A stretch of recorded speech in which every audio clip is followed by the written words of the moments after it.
안 열려.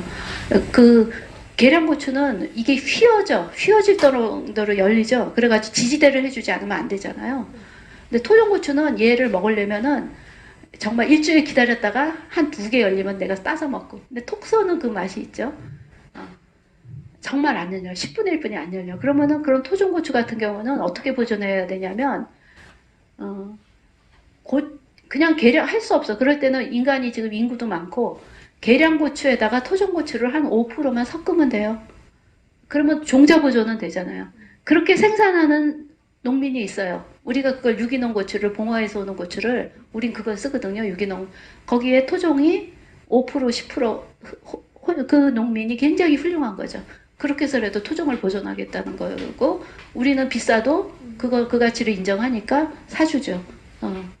그래서 그게 이제 그렇게 해서 토종을 보존할 수뿐이 없는데, 우리가 실험하는 저 들기강정 이런 거는 85% 수확돼요. 80%. 그러면 그 정도는 친환경을 하면은 경쟁력이 있는 거거든요. 참깨, 들깨, 그다음에 토종벼도 굉장히 비싸더라고. 3배 비싸요. 우리 저 누룽지에 토종벼를 내가 공식적으로는 5%라 했는데 한 6% 들어가는데 6% 들어가기 위해서도 1000평에다 올해 심어봤는데 요만큼만 종자 첫 수확했거든요. 그래서 6%뿐이 못 넣는데 수확량이 굉장히 작아요. 그래서 토종쌀은 3배 비싸요. 계량쌀에 비해서. 그런 것도 그냥 종자 보존 차원에서 그러면은 한 95% 그냥 일반 쌀 심는 거에다 5% 정도 토종쌀만 넣어줘도 종자 보존이 되죠. 이제 다양하게 그렇게 할 수 있는데 어쨌든 종자 단위라는 지금 굉장히 이렇게 인류의 지속 가능성의 절대 위협인데 이게 이제 종자 회사들은 팔아야 되니까 다 단일화한 종자가 세계를 장악하고 있는 거예요. 그래서 우리 어머니들의 씨앗을 가져가서 이렇게 부리메 씨앗을 만들어서 팔고 있어. 그래서 그런 데서 저는 여성학자로서 이제 분노하는 거고, 이런 거에 제일 분노하는 학자가 누구냐면 반다나 시바라고 인도에 마찬가지로 물리학자였는데 이 사람이 인도 농민들하고 토종 살리기 운동을 하죠. 나부다냐 운동이라고 굉장히 훌륭하게 잘하고 계세요. 그래서 이제 그 다음에 이제 종자를 보존하는 방법에는 현지 보존 방식이 있어요. 현지 보존은 뭐냐면 심고 먹으면서 보존하는 방식. 이거를 가벼우리 하려고 하는 거예요. 심고 먹으면서. 굉장히 어려운 일인데 그래서 그래서 요리 수업을 이렇게 하는 거고 토종을 가능한 한 50% 이상 쓰려고 노력을 하는 거고, 그러니까 생협에서 식재료를 그냥 딱 주문해서 공급하면 굉장히 쉬워요. 근데 우리는 수업하기 2주 전부터 생산자들한테 무슨 토종이 있어요 하고 다 물어봐서 있는 건 일단 그걸로 찾아서 해야 되고요. 그렇게 해서 이제 토종의 이제 중요성을 알리는 거고요.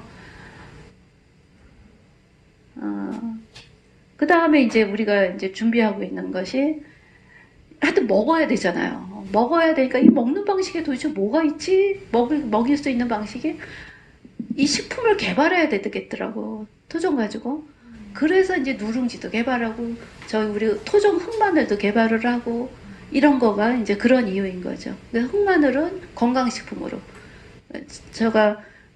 저는 늘 저런 걸 먹어줘야 돼. 제가 이렇게 막 기력이 센 사람이 아닌데, 근데 일은 많이 하잖아요. 그러니까 내가 늘 홍삼을 먹었거든요. 그다음에 우리 흑마늘 나오면서 흑마늘로 바꿔서 먹고 있는데 대체가 되더라고요. 충분히 그 보강이 되더라고요. 그래서 이제 저런 흑마늘, 누룽지, 그다음에 이제 우리 지금 강진의 식당이 이달 안에 이제 수리가 완공이 될 거예요. 그러면 거기서 토종 식당에서 여러 가지 식품을 즉석 제조 허가를 받아가지고 만들어서 이제 판매 사업을 하려고 그래요. 여러분이 아이디어를 주면 좋아요. 뭐를 하면은 잘 팔릴 수 있는지. 여러분 간편식을 선호하니까 뭐 지금 생각한 건 강된장, 쌈장, 그다음에 페스토 뭐 이런 것들을 생각하고 있는데 더 좋은 거가 있으면 좋고요. 그다음에 여기서도 되면은 이제 즉석 제조 허가를 받아가지고 이제 본점이 되면 여기도 할 수 있거든요. 그러면 여기서 수업을 들으신 분들하고 이제 팝업 식당을 하고 싶어요. 그래서 지원자가 나오면 좋겠어요. 우리가 다 실험을 해봤는데 하루 팝업 식당을 하려면 한 70명 정도가 여기 와서 먹거나 우리가 택배를 뭔가를 배달을 하거나 이래야지 뭔가 겨우 뭐 일하는 사람 수고비도 빠지고 뭔가 굴러가겠더라고요. 7, 80명은 먹어줘야지. 근데 그전에는 그게 안 나오죠. 안 나오는데 그래서 한 팀이 여기서 수업해 둔 사람이 그럼 거기까지 가보자 이런 사람들이 나오면 한 팀이 돼서 노동 강도가 굉장히 세요. 하루 하려면 하루 노동이 한 이틀 노동한 만큼의 노동 강도가 세더라고요. 그래서 자주는 못 하겠고 이제 한 달에 한 번, 한 달에 두 번씩 그거 해볼 수 있잖아. 그 정도는 내가 빡세게 노동해볼 수 있잖아요. 그렇게 해서 이제 이 주변 사람들한테 여기 직장인들한테 좀 건강한 음식 먹이면서 토종도 알리고 그리고 이제 여러분들이 수료를 잘 하시면 이제 올해 우리가 이제 그 중학생들 자유학기제 뭐 이런 거 있더라고요. 거기 강사 같은 것들을 활동할 수 있게 해서 아이들 먹을거리 교육도 좀 시키고 이렇게 이제 이런 거를 구상을 하고 있고 또 다른 좋은 아이디어가 있으면 여러분들이 더 주시면 같이 이런 걸 해봤으면 좋겠어요. 그러니까 먹으면서 보존해야 되니까 이거 가지고 내가 식품개발까지 생각해 보세요. 저는 원래는 학자거든요. 그래서 원래 제가 이렇게 토종을 발견하게 된 계기가 아까 그 책을 보여드렸지만 남도 문화를 연구하다가 토종을 발견했어요. 남도의 산림 문화를 거기에 매혹돼가지고 계속 가면서 프로젝트 따가지고 거기 연구를 2년 동안 하면서 하다가 이 문화의 바탕이 뭐지 하다가 토종을 발견한 거예요. 그래가지고 제가 이렇게 이 나이 60이 넘었는데 이 나이에 내가 이렇게 지금 사업을 하리라는 건 정말 상상도 안 했어요. 근데 이게 누가 안 해주더라고요, 이런 거를. 그죠? 그래서 하나하나, 정말. 정말 미로를 찾으면서 길을 탔듯이 조금씩 나가는 거예요. 이게 내가 전문 사람도 아니고, 물론 근데 도와주는 우리 이사들, 후원회원들 다 이런 분들이 있으니까 겨우겨우 조금씩 나가고, 곧 있으면 이제 제가 이제 우리가 지금 모금을 할 거예요. 왜냐하면 제대로 하려야 되니까 이걸 하려면 뭐까지 가야 되냐면 토종식품연구소까지 있어야 되겠더라고. 그래야지 제대로 가겠더라고. 근데 우리가 이제 연구소 할 땅은 지금 우리 강진의 땅이 165평이에요. 거기 한 20평 지면 되니까 연구소까지 가자. 연구소를 가면 이제 다 알아놨어요. 국가가 다 연구비를 지원하는 사업이 있더라고요. 여러분, 지금 여러분이 이렇게 좋은 수업을 싸게 들으시잖아요. 이것도 제가 지원금을 다 따니까 여러분들한테 이런 혜택을 드릴 수 있는 거거든요. 국가가 좋은 연구를 하면 그런 사업비를 지원하는 게 있더라고요. 그래서 가베올이 작년에 예비사회적 기업이 됐어요. 예비사회적 기업이 됐는데 된 게 있냐면 창의혁신역이에요. 제가 토종을 가지고 하겠다. 토종식품을 개발하겠다는 걸로 냈거든요. 그때 그 창의성을 인정받은 거거든요. 그러면 우리는 그래서 사단법인이기 때문에 수익이 나면은 수익을 공익적으로 쓰면 돼요. 수익 나면 좋겠어. 근데 아직 수익은 안 나고 버티는 거죠. 적자 안 보려고 안간힘을 지금 버티는데 올해 코로나 때문에 막 하여튼 어려워요. 근데 그러면서 이제 이게 좋다. 토종살리는 여성 사회적 경제 기업으로 살아남자. 연구소를 두는. 그래서 이게 여성이 지켜온 문화거든요. 남자들은 단일종 계량 씨앗을 전 세계를 장악해가지고 그 어머니의 씨앗을 저는 그걸 탈취라고 보는데 가져가가지고 그죠. 그래서 토종종자는 거래를 못해요. 판매할 수가 없어요. 법으로 그렇게 돼 있어요. 계량 종자만 판매가 돼요. 그게 종자법이에요. 그게 종자법이에요. 근데 그런 거 그냥 전 말도 안 되는 저 법을 어떻게 고치냐 이런 것부터. 근데 그거 하나 고치려면 변호사 붙어야 되지 뭐 법 전문가 붙어야지 돈이 있어야지 되는 거예요. 그죠? 그러면 그래 이거 사업해가지고 천천히 그 법도 좀 고치고 이거는 어머니의 씨앗을 가져가서 자기네들이 그냥 가져간 거야. 무상으로 한국에 씨앗을. 그래서 자기네 씨앗으로 해서 자기네 계량 씨앗은 특허내가지고 그걸 전 세계로 판매하고 있는 거거든요. 이거는 도둑질이죠. 그죠? 근데 그것을 특허권으로 인정하는 게 모든 국가의 법이에요. 종자법. 이 말도 안 되는 거죠. 그래서 우리는 어머니 사회적 경제를 살리겠다. 이거는 신석기 때부터 내려오던 우리 여성들의 자산이다. 그래서 이 사회적 경제를 어떻게든 우리 여성들의 힘으로, 동조하는 또 남성들의 힘으로 살릴 수 있을까? 살려내야 된다. 이제 이런 생각을 하고, 못 살리면 폭망하는 거겠죠. 근데 살리자라는 희망을 갖고 하는 거고, 아까 얘기했듯이, 자, 이거는 최재천 교수 인터뷰인데, 바이러스에게는 77억 인간이 블루오션이라는 거예요. 자연을 다 파괴했으니까. 그죠? 그래서 이제 제인구단 선생님하고 이제 최재천 교수님이 나눈 대화 내용이, 제인구단 선생님은 항상 희망을 얘기하신다. 얼마 전 제 안부를 물으면서 좋은 일도 있을 거야. 벌써 몇 번째 겪는데 이제는 사람들이 자연을 건드리지 않고 그대로 두는 게 우리에게 좋다는 걸 어쩌면 그 계산을 할 수 있을지도 몰라. 그러셨다. 자연을 안 건드려야 돼요. 그래야지 바이러스가 안 와요. 그죠? 근데 자연을 자꾸, 이 얘기는 안 해요. 지금 이 코로나 얘기하면서 대안을 얘기하는데, 우리가 이제 전 세계에서 잘한다고 주목을 받고 있지만 마스크 얘기만 하고 진짜 근원적인 얘기는 안 해요. 어디서도. 근데 근원은 뭐냐면 생물 다양성을 살리는 거예요. 토종은 생물 다양성을 살린다고는 핵심이고, 이게 어디더라? 임업 쪽, 거기는 무슨 부죠? 농림축산부가 아니고 산림청 이쪽에서는 오히려 해요. 그래서 그런 것도 뭐지?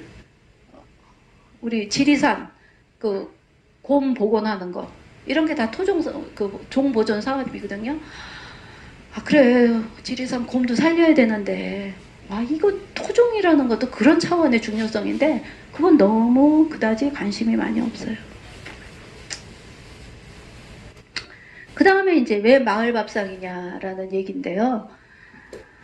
마을밥상, 이 한마디로 그냥 우리가 핵가족으로 혼자 먹지 말자는 얘기예요. 이게 이제 최근에 이제 몇 년 전부터 이게 나오기 시작한데, 이제 이게 나오게 된 배경에 여러 가지가 있겠죠. 그런데 이게 이제 혼자 핵가족으로 먹는 거, 이게 우선 이제 우리가 핵가족이라는 거, 인류가 가족이라는 무리를 꽤 일찍부터 농사생활을 하면서부터 만들긴 했는데, 절대적인 늘 그게 공동체적으로 보완이 됐지 절대적인 핵가족은 아니었어요. 그렇게 유지될 수가 없었어요. 유지될 수가 없었죠. 늘 농촌사회에서 둘의 품앗이 같이 하는 활동이 있었잖아요. 그래서 원주민 사회에 보면은 이제 서구 인류학자들이 60년대 이런 아직 파괴되지 않은 아시아, 아프리카의 원주민 사회로 많이 들어가서 인류학 연구를 많이 했거든요. 그때 보면 이 사람들이 어떻게 하냐면, 여전히 그 사회들은 채집 위주의 사회죠. 수렵 채집이 아닙니다. 인류의 역사를 보면은 채집이 85%에서 90%를 차지했고, 수렵, 고기는 5%에서 10%뿐이 차지하지 않았어요. 그러니까 우리가 지금 과다 육식모형이에요. 그래서 저는 절대 비건은, 우리가 인간이 진화상으로 보면 인간은 잡식이거든요. 그래서 절대 비건까지는 안 가지만 비건 지향이 맞아요.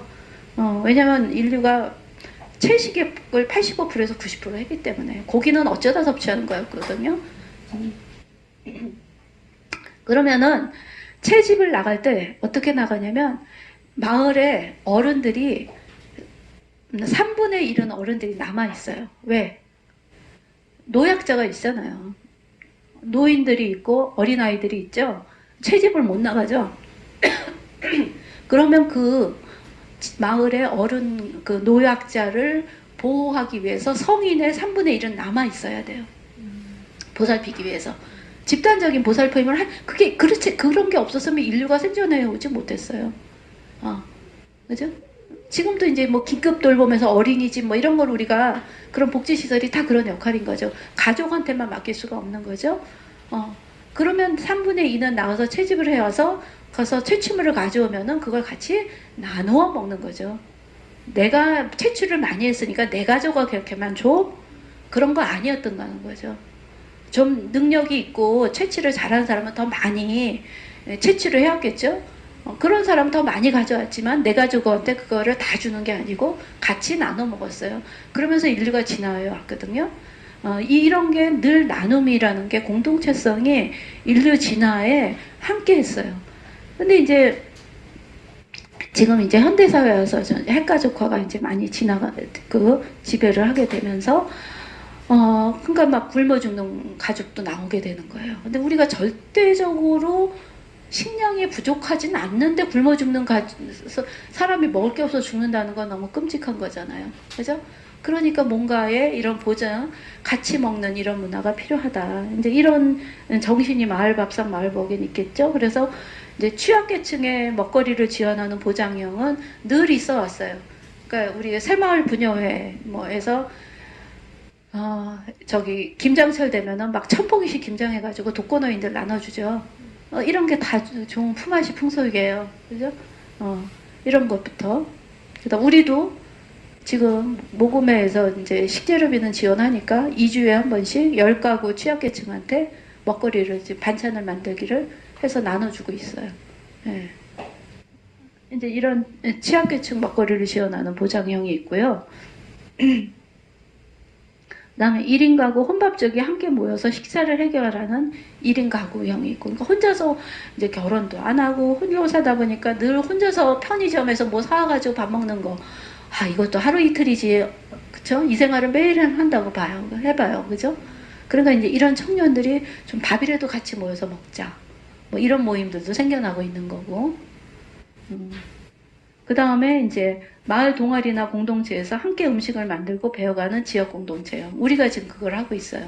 여기에서 몇 년 전부터 있었어요. 우리 박현주 선생님, 우리 보조 강사님, 그분이 한 5, 6년 전부터 자기 집에서 이렇게 해서 한 10가구 정도가 이제 반찬 같이 내고 선생님 수고비 좀 드리고 하면서 그걸 계속 해오고 있었거든요. 그걸 우리 공간이 생기면서 여기 와서 이제 그걸 하고 있는데, 지금 8가구가 해요. 8가구. 10가구가 돼야지 딱 똔똔이 되는데, 지금 2가구가 비는데 그냥 저희가 지속하고 있는데, 그러면 수요일날 국하고 반찬 하나를 만들어서 이제 그 전날에 대부분 직장 엄마들이에요. 그럼 밤에 와서 식재료를 다듬어 놔요. 식재료를 다듬어 놓으면 이제 오전에, 다음날 오전에 이제 박 선생님이 이제 음식을 만들고 이제 이렇게 하는 거죠. 그런데 저 같은 경우는 굉장히 편해요.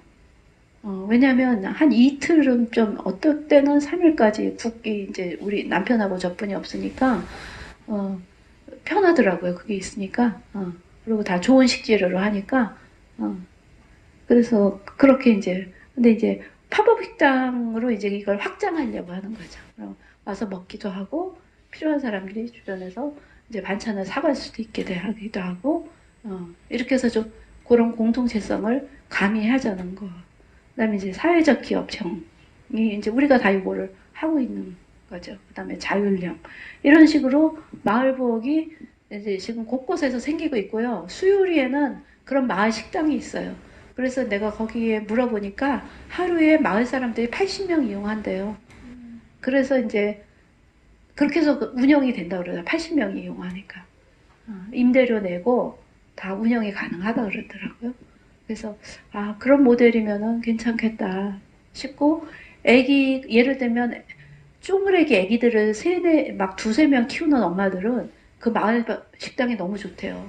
거기다 애 키우는데 막 밥까지 먹으려면 너무 힘들잖아요. 근데 거기 와서 끼니를 많이 해결한다고, 그런 엄마들도 있다고 그러더라고요. 그래서 이제 그런 다양한 방법이 있고요. 그 다음에 이제 또 왜 토종이냐 할 때 건강의 문제가 있습니다. 우리가 약식동원이라고 그러죠. 음식이 약이라는 이 사상이 있잖아요. 음식이 약이거든요. 그죠? 그래서 좋은 음식 먹이면 돼요. 애들. 좋은 음식이 가장 좋은 보약인데요. 이제 이게 이미 최근에 과학적으로 규명되고 있어요. 맛의 배신이라고 여러분 구글에서 검색하시면 동영상 보실 수 있어요. 다큐로 맛의 배신, 그 동영상을 보시면 거기에서 나오는데, 미국의 플로리다 주립대 원예학과 해리 클레이 교수가 연구를 했는데, 토종 농산물에, 그러니까 요즘 음식을 먹으면 여러분이 향과 맛이 없어요. 향이 별로 강하지 않죠. 계량이라서 그래요. 그게 왜 그러냐면 이 교수의 연구에 의하면 향과 맛이 바로 필수 영양소가 내는 거래요. 그런데 토종 농산물은 계량종에 비해 몇 배에서 수십 배에 이르는 필수 영양소를 함유하고 있다고 합니다. 그래서 계량 왜 사과가 옛날 지금 계량 사과는 옛날 토종 사과의 영양분을 하나를 먹기려면 뭐 20개를 먹어야 된다는 그런 연구도 있다고 하더라고요. 그만큼 영양이 희박해진 거예요. 계량으로 가면서. 그러니까 주스로 치면 토종을 먹는 건 100% 원액 주스를 먹는 거고요. 계량을 먹는 거는 희석된 주스를 먹는 거예요. 그 차이예요. 그래서 토종은 좀 비쌀 수분이 없어요. 수확량이 작기 때문에. 그런데 그래서 저는 100% 지금 다 토종으로 먹을 수 없어요. 먹을 수 없는데 그만큼 수확량이 많지도 않고 점점 늙혀가야 되겠죠. 그런데 제가 하는 얘기는 제가 애 둘을 먹는데 엄청 신경 썼거든요. 왜냐면 제 자신이 그렇게 막 건강한 체력이 아니니까 먹는 거에 저는 신경을 쓸 수뿐이 없으니까 우리 애들도 신경을 썼는데 그래서 우리 애들이 감기에 안 걸렸어요. 나는 좀 골골해도 우리 애들은 참 건강했거든요. 그래서 얘네들이 감기 병원에 가면 단 시럽을 주잖아요. 학교에 가면 애들이 단 시럽 감기약을 가지고 오잖아요. 그거 얻어먹는 게 얘네들의 로망이었어요. 달콤하잖아. 감기를 안 걸렸어. 근데 내가 한 거는 좋은 음식 먹이는 것뿐이 없었어. 응. 얘네들은. 근데 지금은 어른이 돼서 막 이것저것 막 먹는데, 돌아오겠지, 뭐 이러고, 제가 우리 두부는 딸이 이제 결혼을 해서 요 근처 사는데, 두부 가지러 와라, 그러면서 이제 그런 거 정도 이제 챙겨주는 거, 좋은 음식 있으면 내가 꾸러미 할 때 좀 더 시켜서 나눠 먹는 거, 이러면서 이제 자기도 결혼했으니까 이제 살다 보면 깨닫겠지, 그러면서 회사 생활하면 먹는 게 엉망이 되잖아요. 그런데 어릴 때 건강한 음식을 먹이면 이 세포가 그때 건강하게 형성되면 그게 평생을 가요. 그래서 어릴 때 좋은 음식 먹이는 거 굉장히 중요해요. 엄청 중요합니다. 그리고 이제 이렇게 되면은 면역력이 생겨요. 그래서 이제 지금 코로나 왔을 때 얘기가 안 되는 거, 생물종 다양성 얘기 안 되고 있고요. 면역력이에요. 그냥 돌아가시는 분들이 누구냐면 기저질환에 약한 사람이 돌아가시죠. 사실 건강한 청년들은 걸려도 괜찮은 거거든요. 면역력이 있으니까. 면역력이 있으면 다 이겨내요. 면역력 얘기를 안 하고 있어요. 이 면역력을 어떻게 기를 것인가가 건강에서 핵심인데, 면역력을 기르는 거는 한 가지가 아니에요. 여러 가지가 있어요. 여러 가지가 음식도 중요하고, 그 다음에 자기의 생활 습관, 스트레스, 뭐 복합적이겠죠? 그 중에 하나가 음식이라는 거. 그래서 토종 중에서 가장 좋은 건 뭔지 아세요? 자연재배. 자연재배는 얻기가 굉장히 힘듭니다. 자연재배를 하면 뭐냐면 퇴비도 안 주고 비료도 안 줘요. 그냥 자연에 맡기는 거예요. 이거는 농민들이 왜 자연재배를 하냐면 자기가 너무 바빠가지고 신경 쓸 수 없어서, 그 다음에 내 가족이 먹으려고. 그래서 넓은 농사를 못 져요. 근데 자연재배진 농사는 농산물이 자라요. 아주 실하지 않습니다. 퇴비를 많이 줘야지 실하거든요. 퇴비 준 것보다 더 좋은 게 비실비실한 그 자연재배 토종이에요. 그거 왜 그러냐면 얘네들이 살아남기 위해서 뿌리를 깊게 내려요. 그러니까 요즘 무들을 보면은 뿌리가 깊게 내린 무가 없어요. 왜냐면 인간이 그럴 필요가 없게 양분을 주니까. 내가 힘들게 못하러 뿌리를 내려. 근데 이거를 인간이 양분을 안 주면 얘가 살아남으려고 땅속에 온갖 좋은 성분을 얘가 다 흡수해야 돼. 온갖 힘을 해서. 그렇게 잔뿌리가 많고 기른 무를 먹으면 그게 천식을 떨어뜨리는 효과가 있는 무예요. 근데 요즘 그런 무 찾기 힘들죠. 네, 그죠? 그런데 이번에 이제 자연재배 완두, 제주도에서 첫 수확했다고 농민이 올라와서 제가 우리 공구를 딱 돌리니까 한 20명이 후다닥 하니까 농민이 더 이상 받지 마세요. 없어요. 이러더라고요. 그게 진짜 좋은 거예요. 그러니까 우리 이제 훈련된 우리 회원들은 아는 거죠. 그래서 그거는 외관은 실하지 않을 수 있어요. 근데 그게 약성이 있어요. 그런 것들. 그래서 여러분들이 이제 그런 정보를 받으시려면 카카오에서 가베오를 쳐보세요. 가베오를 치시면 지금 쳐보세요. 그러면은 거기에 가베오를 치면 카카오 플러스 친구가 될 수 있어요. 그러면 이제 이런 정보를 글로 받아요. 그때. 그래서 좋은 거가 농민들한테 올라오면 제가 바로 올리거든요. 근데 이걸 농민들이, 이제 소비자들이 너무 몰라. 이제 생협에 가서 싱싱하고 투실투실하고 이게 다 좋은 건 줄 알아. 근데 더 좋은 건 외관이 볼품없는 토종이라는 거. 그러니까 이게 모르니까, 상품성이 없으니까 한살림 매장에도 토종이 올라온다고 하더라고요. 그런데 모르니까 이게 이제 안 찾는 거죠. 소비자들이. 갖다 놔도 모르니까. 자, 그래서 이제 결론으로 갑니다. 어떻게 먹으면서 보존하나? 일본은 20년 전부터 토종 농가 식당이 생기기 시작해서요. 현재 1,500개에 이르러요. 일본이 무서운 나라입니다. 오히려 국가는, 정부는 좀 막 우리가 볼 때 너무 독재인 것 같고 그런데 풀뿌리가 굉장히 강해요. 토종 농가 식당이 1,500개나 돼요. 우리는 한 군데도 없어요. 이제 가베우리 처음 하겠다고 지금 시도하는 거예요.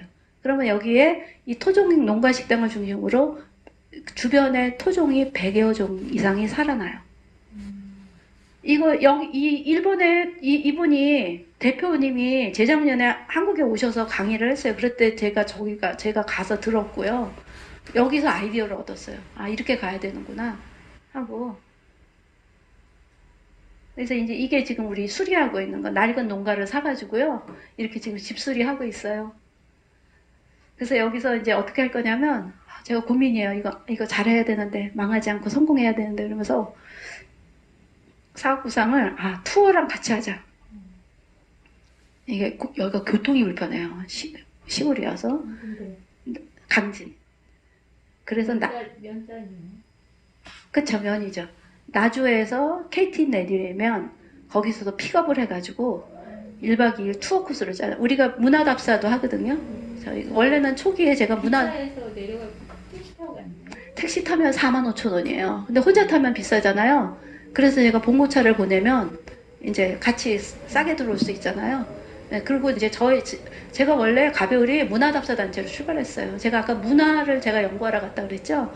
자연이 좋고, 그 다음에 뭐 먹는 것도 맛있고, 여성 문화가 살아있고, 이러다 보니까, 야, 이거는 답사로 가야겠다. 그래서 제가 문화답사로 가베울이, 처음에는, 초기에는 1년에 10회씩 사람들을 데려갔어요.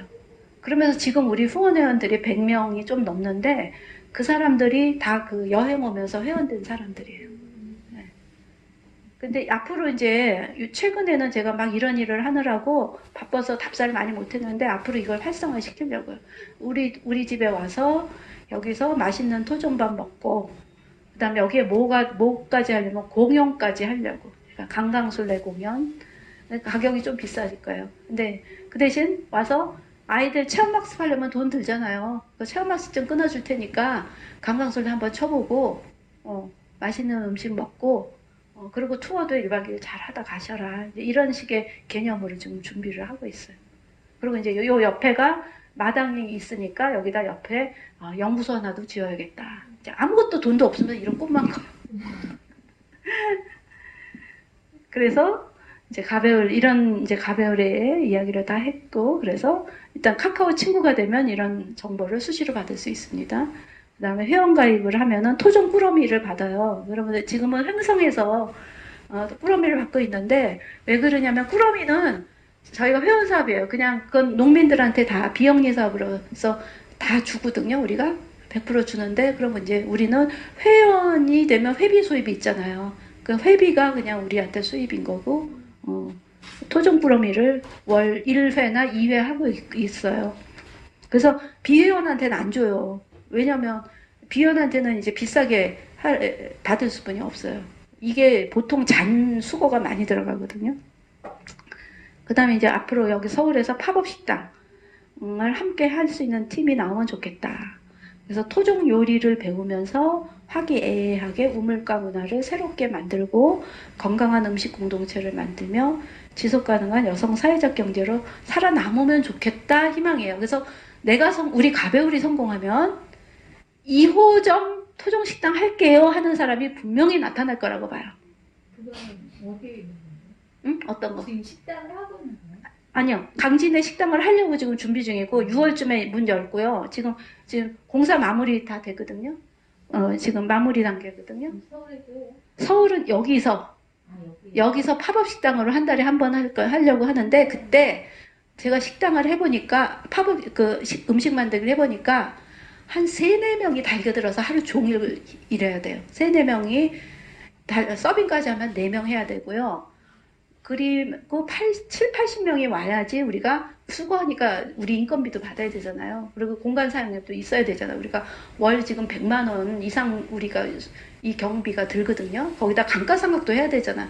이사 가면은 이거 우리가 돈이 없어서 이거 있죠. 밑에 바닥 이거 다 나하고 우리 안병리 셰프하고 깔았어요. 직접 깔았어요. 공사비 없어서. 이러면 이게 우리 공간이 아니니까 또 이제 이사 가면 또 이게 이 비용 감가상각 해야 돼. 1,000만 원 들었거든요. 이 공간 꾸리는데 그렇게 우리가 해도 그렇게 해도 다 이거 식탁도 우리가 이거 다 했고 이거 다 문지르면서 그래서 이제 이런 거 해서 그렇게 하려면 공간비 조금 나오고 그래서 팝업 식당을 하면서 옛날에 우리 엄마들의 우물가 문화가 있었거든요. 그 우물가 문화가 수다 떨면서 막 같이 음식하고 막 이런 거잖아요. 그 문화가 되는 그런 팝업 식당이 되면 참 좋겠다. 그리고 이제 그러면서 음식 솜씨는 계속 해봐야지 늘어요. 여러분 많이 요 수업 딱 이제 기초 10일에 심화 10일에만 가지고 음식 전무가 안 돼요, 여러분.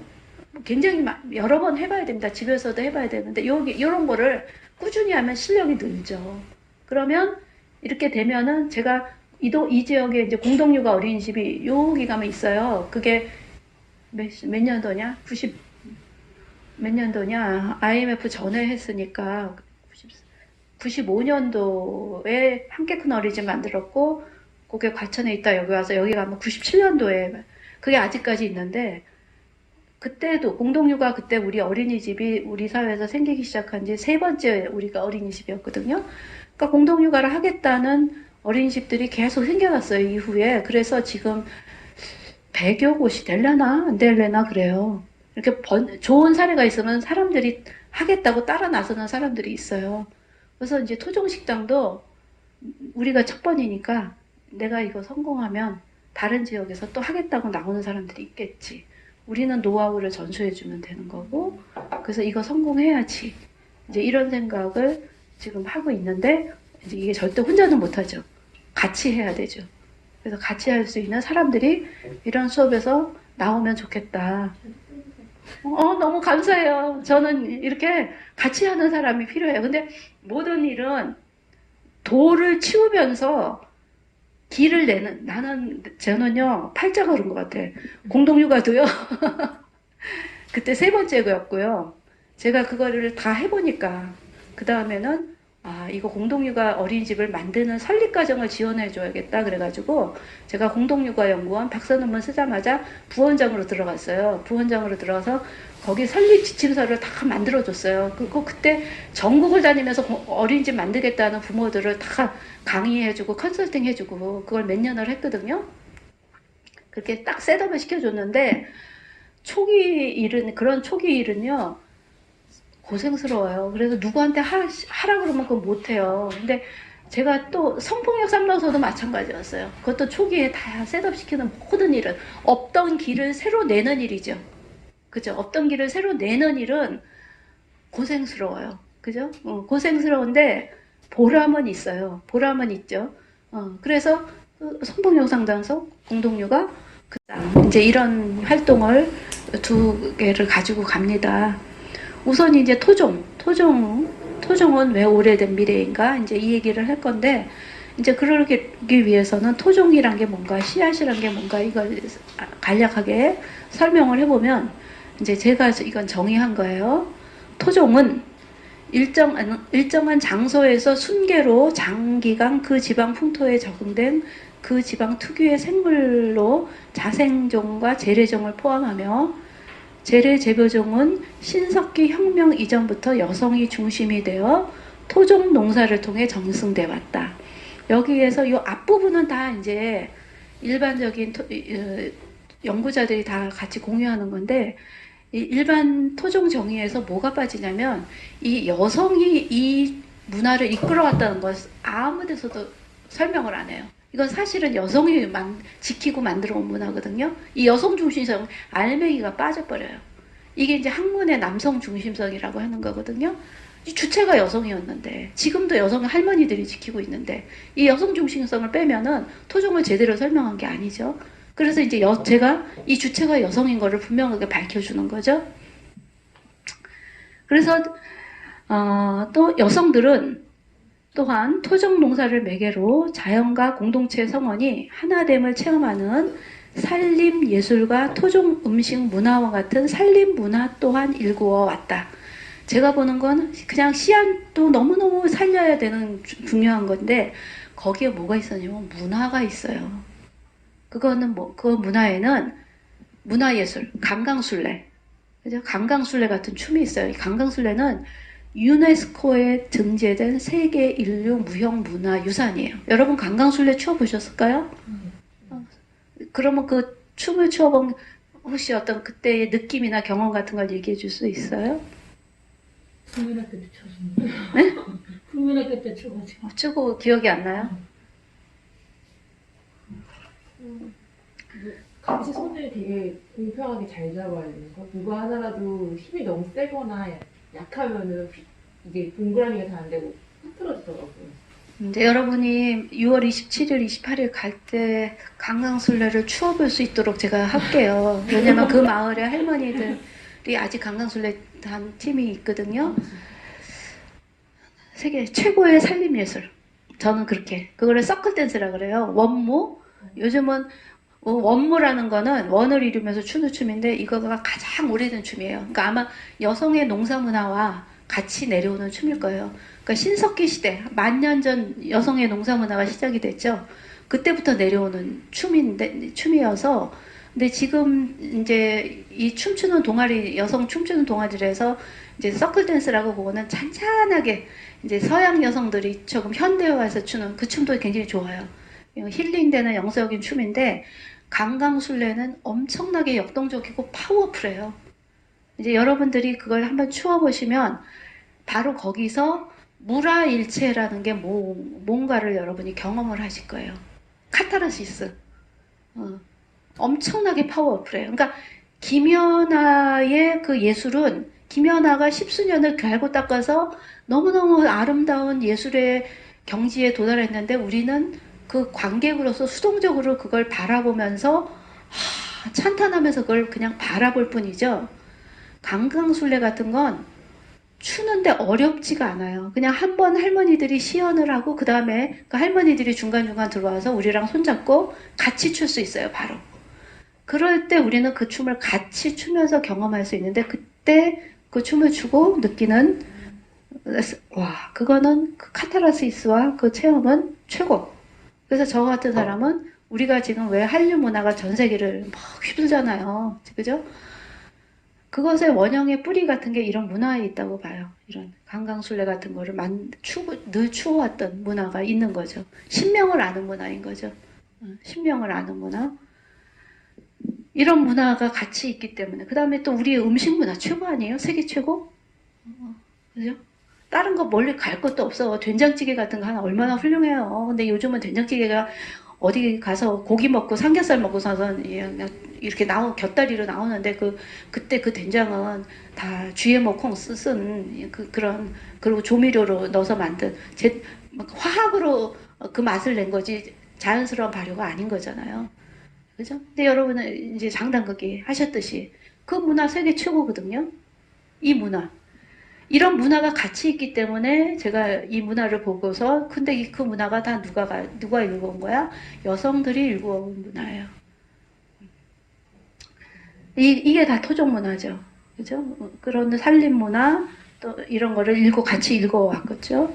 그리고 그래서 이것이 토종 씨앗이다. 그러면은 씨앗을 몇 년 동안 받았어야지 될까? 이게 100% 합의라는 기준은 없더라고요. 근데 대체로 단전적으로 말하기는 힘들지만 이제 어떤 기준에 따라서 30년에서 1세기 정도 씨 받았다 그러면 30년 씨 받았으면 계속 그건 앞으로도 씨를 받을 수 있다는 소리거든요. 네, 그래서 30년에서 1세기 이상 정도 씨를 받았으면 토종으로 인정한다라는 거고요. 자, 이제 그 다음에 우리가 먹는 것들, 그죠? 보세요. 고추, 당고추, 당근, 무, 배추, 브로콜리, 상추, 수박, 시금치, 양배추, 양파, 오이, 참외, 토마토, 파, 호박 어느 거 하나 우리들이 슈퍼나 생협에서 사는 거 우리 씨앗 아닙니다. 다 수입종자 씨앗, 계량종자 씨앗입니다. 그죠? 그리고 그 계량종자 씨앗은 농민이 다시 씨를 심었을 때 이상하게 기형적으로 발화는 하는데 그걸로 재배할 수는 없죠. 그죠? 재배할 수 없어. 그래 늘 씨앗을 사서 써야 돼요. 그래서 씨를 받는 문화는 지금 거의 사라졌어요. 토종 농사를 짓는 농민들만. 그 농민들이 얼마만큼 살아남았나? 뭐 지역의 통계에 따라 다른데 5에서 10% 정도 아마 유지될 수 있을 거라고 그렇게 추정을 해요. 뭐 시드림 같은 데서 이제 토종 씨앗 보존하는 활동을 하고는 있죠.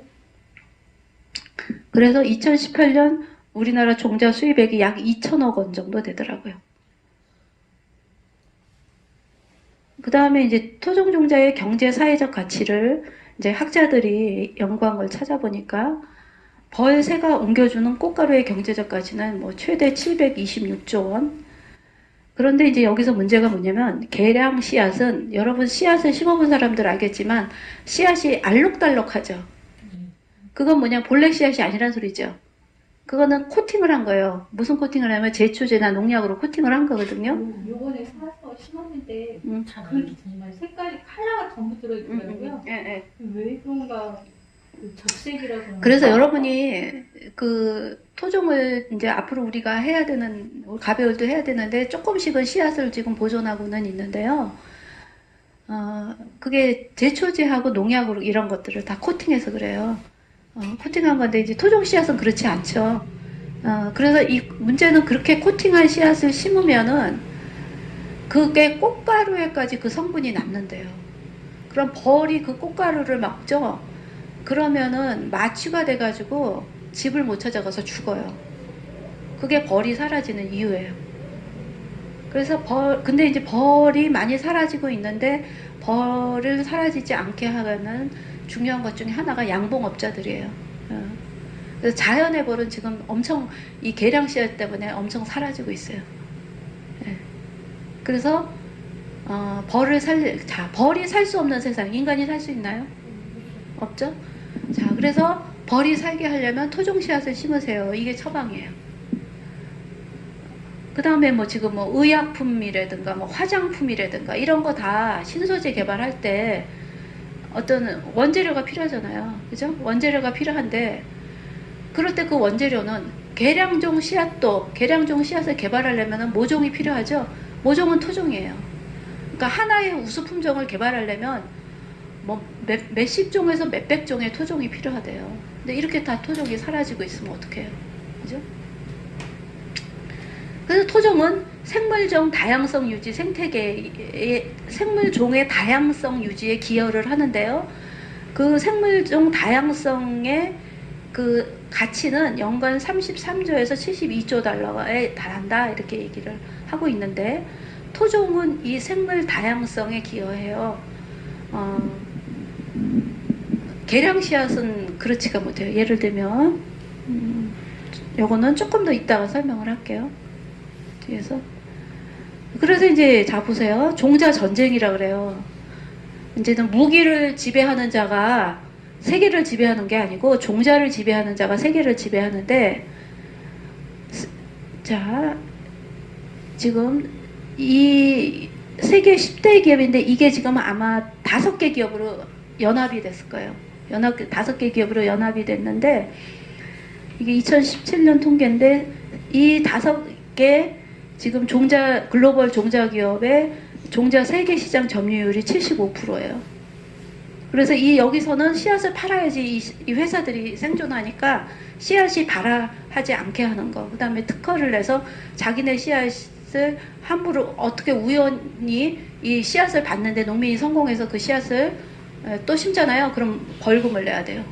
자기네가 특허를 이게 그런데 이 사람들이 자 몬산토 같은 거는 GMO 회사죠. 자 이 콩이 원래 콩이 우리 한국 콩이에요. 한국 콩 엄청 가져갔어요. 한 3, 4천 종을 미국이 가져갔거든요. 일제시대 때부터 60년대까지 계속 씨앗이 해외 반출됐어요. 그래서 이제 우리는 지금 이 씨앗을 다 뺏기고 종자산업은 별로 발달되어 있지 않고 그래서 또 IMF 때 우리나라 5대 종자 회사가 다 해외로 넘어갔고 이러면서 이제 종자 약소국이 됐죠. 2018년에 뭐 우리나라 채소 종자를 수출도 하네요. 약 4,500만 달러인데 이거는 앞에서 본 그 10대 종자 매출액의 0.15%에 불과해요. 그래서 이런 우리나라가 국가 경제 얘기를 해요. 그래서 토종 씨앗은 보존하지 않아요. 이 개량된 종자만 보존을 해요. 그것만 지원을 해요. 국가가. 저는 이 정책이 잘못됐다고 보는데 개량 종자가 토종 종자 없이 개량 종자가 안 개발이 못 되거든요. 그래서 토종 종자를 사실은 보존을 해야 되는데 그 정책은 별로 없어요. 자, 그래서 이 씨앗을 보존하는 건 이 지구의 인류의 공통 과제예요. 이 토종 씨앗이 사라지고 있으니까. 그래서 이 씨앗을 보존하는 방식에 두 가지 방식이 있어요. 하나는 현지 외 보존이라 그래요. 현지 외 보존이라 하면 뭐냐면 이게 이제 북극에 요 사진이 냉동 씨앗 이게 스발바르 북극에 있는 스발바르 씨앗 냉동 저장소인데 여기에 온갖 전 세계의 씨앗을 다 보관하는 거예요. 영하 19도 이하로. 그래서 우리나라도 이게 있어요. 이게 어디에 있냐면 세계 2위예요. 씨앗을 냉동고. 그게 어디에 있냐면 봉화에 있는 것 같아요. 봉화. 그쪽에 있어요. 근데 아직 일반인한테 공개 안 하죠. 그래서 우리도 씨앗 보존 기술은 세계적인 거죠. 그래서 다른 아시아 나라들이 이런 시설을 못 갖춘 나라들이 보존해달라고 우리나라에 씨앗을 갖다 맡겨요. 그래서 세계 2위의 씨앗 냉동 보존 시설을 갖췄는데 자 이제 핵심은 이런 거예요. 기후가 변화하죠. 매년 기후가 다르죠. 그럼 이 씨앗이 언제 이제 이 씨앗을 꺼내가지고 나중에 이제 개량도 하고 심기도 해야 될 거예요. 그랬을 때 그 씨앗이 발화할까요, 여러분? 100% 발화할까요? 100%는 안 되는데. 그걸 모르는 거죠. 어떤 때는 발화 안 하는 씨앗이 몇 프로가 될지 몰라요. 왜? 씨앗이 식물의 역사에서 700만 년 전에 풀씨들이 생기기 시작했대요. 700만 년? 아니야, 700만 년? 7억 년? 제가 지금 헷갈리네. 700만 년 전 아니면 7억 년 전인데 그럼 그때 이제 풀씨들이 나오기 시작했는데 얘네들이 어떻게 적응해야 하냐면 떨어지면서 다시 싹이 트면서 변화하는 기후에 적응하면서 자기들이 떨어뜨린 씨앗 중에 어떤 건 발화하지 않아요. 그리고 어떤 거는요 기가 막혀요. 몇십 년 후에 발화하기도 해요. 내가 발화하기 좋은 환경 속에서 나는 발화하겠다. 그러니까 제가 이제 토종목들을 우리 회원들한테 한번 공동구매로 팔아봤다가 이제 한번 큰 어려움이 있었는데 그게 뭐냐면 얘가 그 토종목두가 돌덩이처럼 딱딱한 거예요. 그래가지고 이게 어떻게 해볼 수가 없는 거예요. 그런데 3년인가 지나서 이제 그게 좀 이제 죽을 해먹을 수 있게 됐다 그러면서 이제 해먹었다 이런 사람이 있더라고요. 그 돌덩이처럼 딱딱한 토종은 뭐냐면은 내가 아직 발화할 환경이 안 됐어. 나는 몇 년 후에 우리가 몇 년 후인지 몰라. 5년 후가 될 수도 있고 100년 후가 될 수도 있어. 그때까지 난 땅에 그냥 있을래 하는 종자들이에요. 토종의 생명력은 그렇게 놀라운 거예요. 그러면서 얘가 변화하는 기후 속에서 적응하면서 살아남는 게 또 인간은 그거를 수확해서 또 심으면 그 중에 또 어떤 거는 발화 안 하고 그러면 이제 한 마을에서도 토종을 심잖아요. 그럼 어떤 집은 발화가 안 돼요. 가뭄이 들면. 그래서 거기는 콩농사 망쳤어 이런 집이 나와요. 그런데 또 건너 옆집은 우리 집은 또 콩농사 그런 대로 됐어 그래요. 그러면 그 집 빼 이제 서로 꿔주고 받는 거예요. 아 그러면 너희 농사 잘 됐으니까 이번에 좀 콩 좀 줘. 다음에 내가 이거 잘 되면은 줄게. 씨앗을 품앗이하죠. 요 한 마을에서도 집집마다 또 달라요. 그거는 햇볕이 들은 정도가 다른지 이런 자연의 섭리죠. 그런데 이렇게 냉동실에다 넣어놓은 씨앗은 발화가 어떻게 발화할지를 우리가 예측할 수 없는 거예요. 불안한 거죠. 왜냐하면 씨앗은 그렇게 진화하면서 적응해오지 않았거든요. 인간이 심으면서 먹으면서 진화해온 게 토종 씨앗이거든요. 그 한계가 있는 거죠. 그래서 이게 현지 외 보존이라는 방식이고요. 그 다음에 이제 요즘은 아까 계량 씨앗을 심으면서 어떻게 되냐면 종자가 하나가 돼요. 예를 들면 감자다 그러면 강원도 감자가 닿고 전라도에 심은 똑같은 종자라도 달라요. 왜? 얘가 그 지역의 자기 생태계에 적응을 해요. 우리 가베우리 걸 실험을 했는데요. 강진 달맞이 마을에 두 할머니의 콩을 내가 횡성으로 두부 공장 있는 데로 보냈어요. 자, 그래서 심어보세요. 했더니 두 해는 겨우 종자만 건졌어요. 얘네들이 다른 지역으로 가서 그 생태계에 적응하느라고 2년 동안은 원래는 이제 콩을 심으면 몇십 배 수확이 돼야 되거든요. 그죠? 몇십 배 수확이 돼야 돼. 요만큼 심으면 막 1000평, 2000평 이게 수확이 돼야 되는데 그게 아니고 다시 요만큼 종자뿐이 못 건진 거예요. 그 이유가 뭐냐면 얘가 새로운 생태계에 적응하는 기간이에요. 3년 차가 되니까 수확량이 정상화돼요. 그런데 그러면 이제 얘가 3년 만에 어떻게 돼요? 얘는 강진의 달맞이 마을이라는 마을의 토종 종자에서 횡성의 공급면의 토종 씨앗으로 적응을 한 거예요. 적응을 한 거예요. 이게 한번 방송에